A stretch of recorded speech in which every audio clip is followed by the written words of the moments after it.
this week's edition of Rolling with Stone. Courtney Davis alongside head coach Tom Stone. Big 12 opener last week on the road in Norman.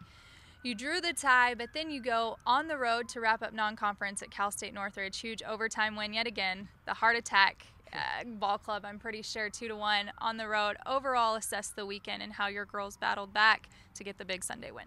Well, I think Oklahoma's a really tough team to break down. We knew that going in. I don't think we created enough offense really to put them away. And then on Sunday, then we had a huge challenge because we'd been to double overtime. We had to get all the way out to Northridge. It was 96 degrees at kickoff. And I knew that was, if there was ever a trap game on our schedule, that was the one. And these guys were good. I mean, California teams routinely have players that you haven't heard of, but that can play because their talent pool is so deep. And so that was no exception. They played great. We had to dig ourselves out of a one-goal deficit. The tying goal was awesome, and then the winning goal was a relief. So, Carly pushed forward and got on the end of something and kind of blooped it over the keeper's head.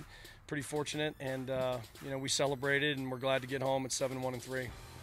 You really entrench yourselves now in Big 12 play. How do you feel like the conference stacks up this year? A lot of unknowns with some teams really on the up and coming that can get you at any time. Well, and I feel like there's teams that didn't have a great non-conference season that are having a great season now in the conference. TCU's undefeated. Baylor beat Oklahoma State. These are teams that were kind of up and down in the non-con, and now they're looking really good. So for them, they're peaking at the right time. In our case, I think that we had a solid non-conference season, but there's still a long way to go. We've got to play better soccer at both ends to get what we want out of this conference run. You like where your team sits really going into this huge conference stretch now? I mean, I think we're as ready as we can be. This is a team that we said would find its peak later in the year than the last three previous teams, which were so veteran, laden in the starting lineup. We're relying on some younger players here, so it takes a little longer to get where you need to be. But yeah, I mean, we're as ready as we can be for conference play, and we've been relatively healthy, knock on wood, so it's time to go. What do you feel like the Cowgirls matchup really brings to the table with you guys this weekend? The worst case scenario has occurred because Coach Carmichael has his team 0-2 in the conference and not happy and ornery, and that's Colin's personality anyway. So we will get there. We'll make sure he knows that too. He knows. But we'll get their best game. I told our girls today, you can throw out their record.